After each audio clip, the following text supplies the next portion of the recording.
October is Breast Cancer Awareness Month, but frankly, every month of every year we should be aware of breast cancer. One thing we can all do to fight this disease is talk about it. And that is something that our Mayor Carolyn Goodman has been doing in recent months. She sat down with me recently to talk about it all: detection, treatment, community support. As you probably know, she always speaks from the heart. What you may not know is she's speaking from experience as a two-time cancer survivor. She selflessly hopes being open about her journey will help others. Let's start off with the most important question, and that is, how are you? I'm great. I am so lucky. I know how fortunate I am, because through it all, up until midway probably, I had no idea that it was really for sure contained. You never believe everything you hear. And here I am, having gone through the whole process, and according to the reports, cancer-free. But I know, because I've been asked, and I said, cancer's part of me, and I know that, and you never stop having exams.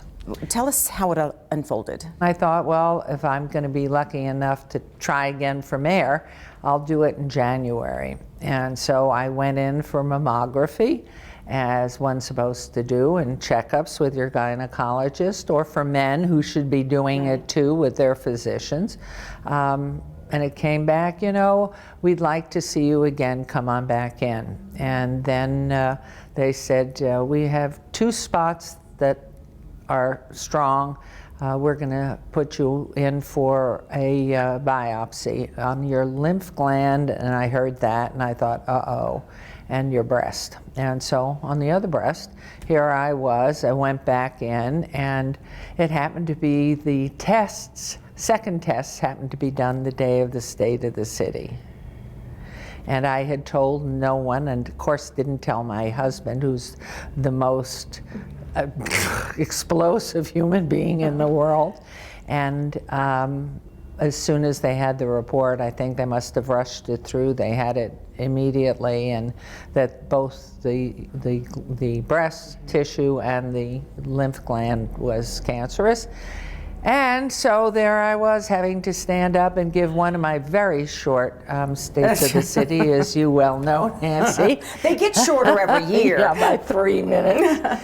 And How it did was you do good. that? You know, I think it was almost therapeutic, because I had to concentrate so heavily on about the subjects that I was speaking of, talking about our different council persons, and then the issues with which we were dealing. So I made it through it, and from there. How important was your family through all of this? Well, obviously I couldn't have done it without them. I think Oscar for sure. The worst part, of course, was telling him, and then sharing it with the children, who panicked. And of course, I was living through my own internal panics and anxieties, but without the family, without my 4 children and their spouses and the grandchildren, without question. If you'd like to see that interview in its entirety, including how her family and perfect strangers helped her through this journey, you can go to our YouTube page, which is youtube.com/KCLV Channel 2. Thank you, Mayor Goodman, for being so open. I know that you serve as a beacon of hope to people who are going through the same journey and struggles.